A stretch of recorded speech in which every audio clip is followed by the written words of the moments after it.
사랑하는 성도 여러분, 오늘 4월 8일 새벽 만나에 오신 여러분을 환영하고 축복합니다. 오늘도 우리에게 하나님께서 주시는 말씀으로 이 하루를 은혜 가운데 또 말씀과 동행하는 삶을 살아가시는 여러분 되기를 주님의 이름으로 축원합니다. 오늘 우리에게 주시는 하나님의 말씀은 시편 128절과 시편 129편 두 편의 말씀을 보도록 하겠습니다. 시편 128절 8편 1절부터 129편 8절까지의 말씀을 제가 먼저 여러분에게 봉독해 드리도록 하겠습니다. 여호와를 경외하며 그의 길을 걷는 자마다 복이 있도다. 내가 내 손이 수고한 대로 먹을 것이라. 내가 복되고 형통하리로다. 내 집 안방에 있는 내 아내는 결실한 포도나무 같으며 내 식탁에 둘러앉은 자식들은 어린 감람나무 같으리로다. 여호와를 경외하는 자는 이같이 복을 얻으리로다. 여호와께서 시온에서 내게 복을 주실지어다. 너는 평생에 예루살렘의 번영을 보며 내 자식의 자식을 볼지어다. 이스라엘에게 평강이 있을지로다. 이스라엘은 이제 말하기를 그들이 내가 어릴 때부터 여러 번 나를 괴롭혔도다. 그들이 내가 어릴 때부터 여러 번 나를 괴롭혔으나 나를 이기지 못하였도다. 바까는 자들이 내 등을 갈아 그 고랑을 길게 지었도다. 여호와께서는 의로우사 악인들의 줄을 끊으셨도다. 무릇 시온을 미워하는 자들은 수치를 당하여 물러갈지어다. 그들은 지붕의 풀과 같을지어다. 그들은 자라기 전에 마르는 것이라. 이런 것은 베는 자의 손과 묶는 자의 품에 차지 아니하나니 지나가는 자들도 여호와의 복이 너에게 있을지어다 하거나 우리가 여호와의 이름으로 너에게 축복한다 하지 아니하느니라. 아멘. 네. 사람들은 복을 얻고 싶어하고 또 복을 누리고 싶어합니다. 그래서 사람들이 그 복을 얻고 싶기 때문에 복을 얻기 위해서 하는 여러 가지 행동들이 있죠. 또 일들이 있죠. 어떤 일들이 있을까요? 종교적으로 열심을 낸다던가 또는 우리나라에서는 특별히 미신적인 힘을 빌어서 복을 구하기도 하죠. 그래서 우리가 그런 것들을 기복이라고 그렇게 많이 이야기합니다. 특별히 우리나라 사람들에게 있어서 강한 스피릿이 있는데 그것이 무엇이냐면 바로 샤머니즘적인 스피릿이 있습니다.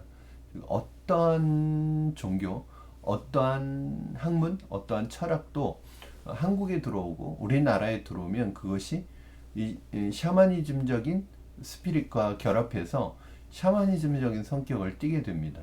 우리는 그것을 기복 종교라고 그렇게 이야기하는데 종교든 학문이든 문학 철학이든 우리나라의 이 샤머니즘적인 스피릿과 하나가 되어서 결합이 되어서 기복적인 성격으로 바뀌는 것을 볼 수 있습니다. 유학도 마찬가지죠. 유학이 유교라는 이 학문이고 철학이죠.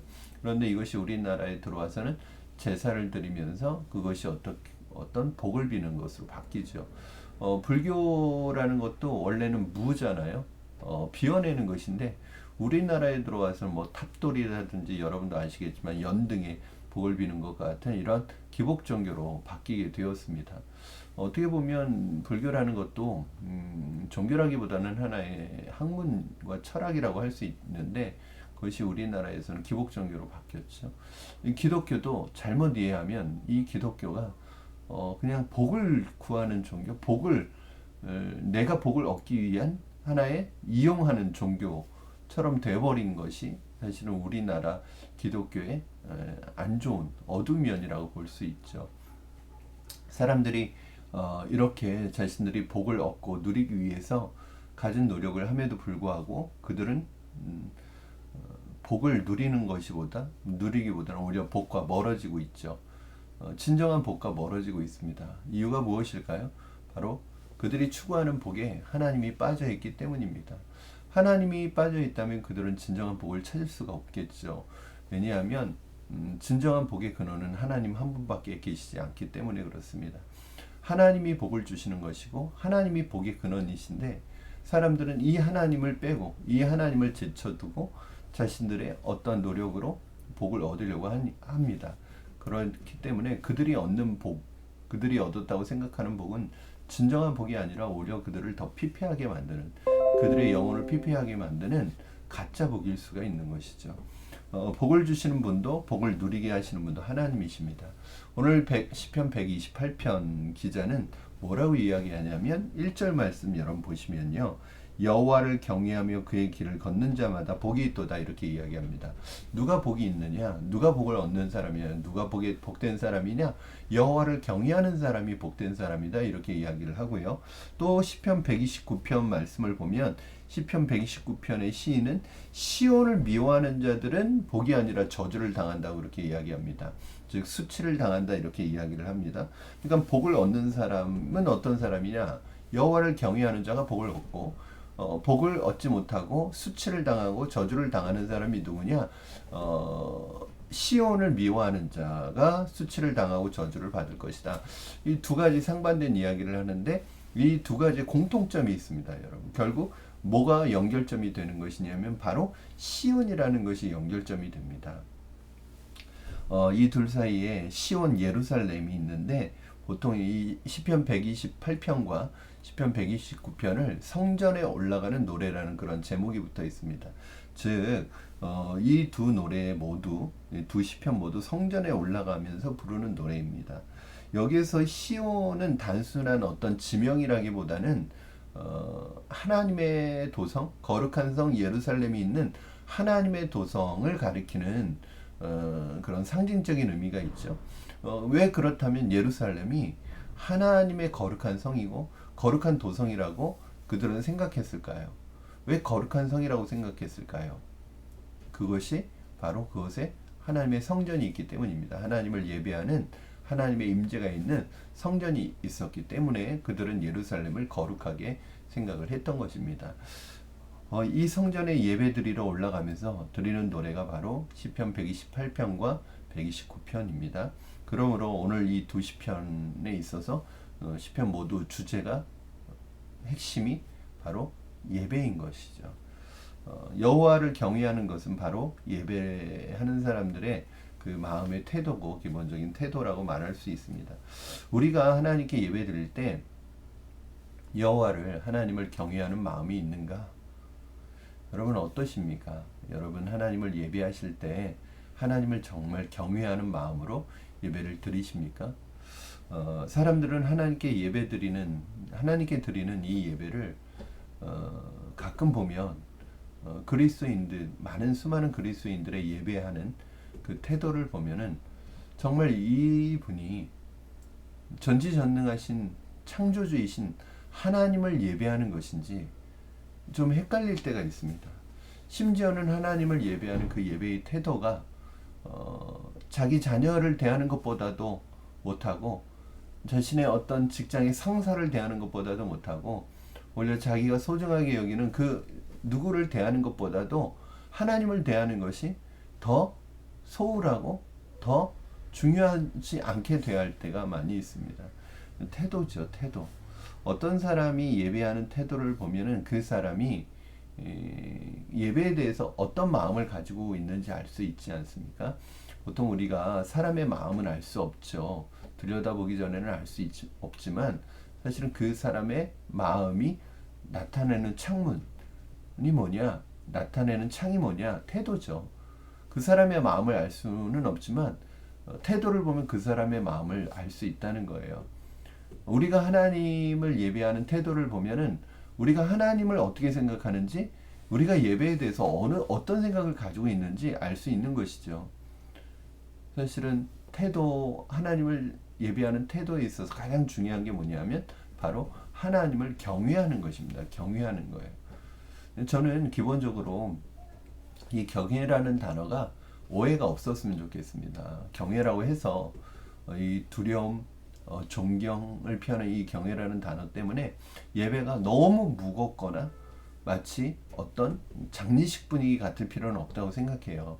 그러나 경외라는 이 단어 속에서도 경외 속에서도 이 예배가 즐겁고 행복할 수 있어요.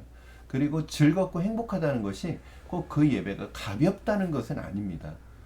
저는 우리가 하나님 앞에서 행복한 예배를 드려야 되고요. 해피한 예배를 드려야 되고 기쁜 예배를 드려야지만 예배를 너무 가볍게 만들지 않아야 된다고도 생각을 합니다. 행복하고 기쁜 거 누구를 위해서 기뻐해야 되고 누구를 위해서 행복해야 되죠. 우리 예배가 행복하고 기뻐야 되는데 누구를 위한 것입니까? 하나님이 기뻐하시고 하나님이 즐거워하시는 예배를 우리가 드려야 되죠. 그리고 그 예배 속에 있는 우리가 함께 즐겁고 함께 기뻐하는 것. 그래서 예배의 주인공은 내가 아니고 하나님이십니다. 예배의 주도권은 나에게 있는 것이 아니라 하나님께 있는 것입니다. 저는 예배드리는 여러분의 기본적인 태도가 하나님을 경외하는 분들이 되기를 주님의 이름으로 축원합니다. 저도 매 순간순간 하나님 앞에 나아갈 때마다 두렵고 떨리는 마음으로 나갑니다. 제가 이제 벌써 강단에서 설교를 하는 것이요. 꽤 오랜 시간이 지났습니다. 한 25년의 시간이 지났는데 지금도 처음 강단에 올라갔을 때 그 마음과 지금도 별로 다르지 않습니다. 강단에 올라가서 말씀을 전하고 하나님을 예배할 때 제 마음속에 하나님 앞에 두렵고 떨리는 마음이 있어요. 하나님을 경외하는 마음이 있습니다. 이것이 제가 하나님에 대해서 갖는 태도이고 이것이 제가 예배에 대한 저의 태도이기도 합니다. 사랑하는 여러분, 이렇게 하나님을 경외하며 하나님을 인정하고 하나님께 예배드릴 때 하나님께서는 어떻게 하실까요? 그 내용이 2절부터 4절까지 나와 있습니다. 내가 내 손이 수고한 대로 먹을 것이라. 내가 복되고 형통하리로다. 내 집 안방에 있는 내 아내는 결실한 포도나무 같으며 내 식탁에 둘러앉은 자식들은 어린 감람나무 같으리로다. 여호와를 경외하는 자는 이같이 복을 얻으리로다. 아멘. 자, 이렇게 하나님을 경외하고 하나님을 예배하는 자들은 복이 있는데 어떤 복이 있느냐? 첫 번째, 수고한 대로 먹는 복이 있다는 거예요. 아무리 내가 수고가 했어도 밑빠진 독에 물 붓기면 아무 의미가 없잖아요. 그런데 하나님께서 내가 수고하고 노력한 결실을 맺게 해주신다는 거예요. 어떻게 보면 우리 공부와 우리 일하는 것이죠. 여러분 그렇잖아요. 우리가 많이 공부해요. 그런데 그 공부에 결실이 없어요. 엄청난 많은 일을 해요. 근데 그 일에 결실이 없어요. 무슨 의미가 있을까요? 우리가 하나님을 경외할 때 하나님이 우리가 하는 그 수고의 결실과 열매를 맺게 해주신다는 말씀입니다. 이게 복이라는 거예요. 두 번째는 가정의 복을 허락하신다는 거예요. 가정에 사실은 세상에서 우리가 아무리 많은 것을 이루었다 할지라도 우리 가정이 행복하지 않으면 그 세상에서 얻은 기쁨과 즐거움이 무슨 의미가 있겠습니까? 그렇죠?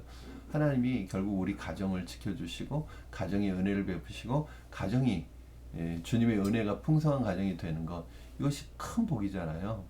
이 복을 주신다는 거예요. 여호와를 경외. 그래서 내가 여호와를 경외하면 우리 가족들이 여호와를 경외합니다. 여러분 믿음의 가장이 하나님을 경외해야 아내와 자녀들이 하나님을 경외하죠. 여러분 다 알죠? 우리가 영적인 존재이기 때문에 우리 아빠가 우리 엄마가 여호와를 경외하는지 그 태도를 보면 알 수 있죠. 자녀들에게 말하는 태도, 자녀들에게 하나님에 대해서 말하는 태도, 자녀들에게 예배에 대해서 말하는 태도, 그 태도를 보면 우리 부모님이, 우리 엄마가, 우리 아빠가 얼마나 하나님을 경외하는 사람인지를 알 수 있죠. 하나님을 경외하는 것이 우리 자녀들에게 보여지기를 바랍니다. 하나님께서 우리 집 자녀들 복 주실 수밖에 없죠. 마지막으로 영적인 복을 허락하십니다. 예루살렘의 복을 허락하십니다. 신앙적인 복을 허락하십니다. 저는 여러분에게 이 삶의 복, 가정의 복, 영적인 복이 임하기를 주님의 이름으로 축원합니다. 사랑하는 여러분, 다시 한번 말씀을 마무리하며 정리합니다. 예배는 늘 제가 강조하는 것 중에 하나죠. 예배는요, 선택이 아니라 필수입니다. 해도 되고 안 해도 되는 것이 아닙니다. 예배를 내가 남는 시간에 내가 드리고 싶으면 드리고 내 감정에 따라서 드리고 싶으면 드리고 안 드리고 싶으면 안 드리고 내 기분이 별로 안 좋으니까 예배 안 드리고 내 기분이 좋다고 예배 드리고. 여러분 하나님은 우리의 찌꺼기를 받으시는 분이 아니십니다. 하나님은 우리의 가장 중요한 먼저 소중한 것을 받으시는 분이십니다. 내가 하나님에 대한 태도가 이렇다면 하나님께, 그러면서 우리가 하나님께 복을 구하는 것은 어불성설입니다. 네, 나는 하나님 앞에 복을 구할 만한 그 태도가 없잖아요. 근데 나는 하나님의 복을 구한다? 욕심이죠. 맞지 않는 것이죠. 가인과 아벨은 그들이 드린 예배로 인해서 하나님의 복이 임하는 백성과 하나님으로부터 저주받은 백성으로 나누어집니다. 오늘날 많은 사람들에게, 특히 크리스찬들에게 예배는 어떤 의미가 있을까요? 그들은 정말 하나님을 영과 진리로 예배하고 있을까요? 아니면 종교적인 하나의 의식으로, 형식으로 예배드리고 있을까요?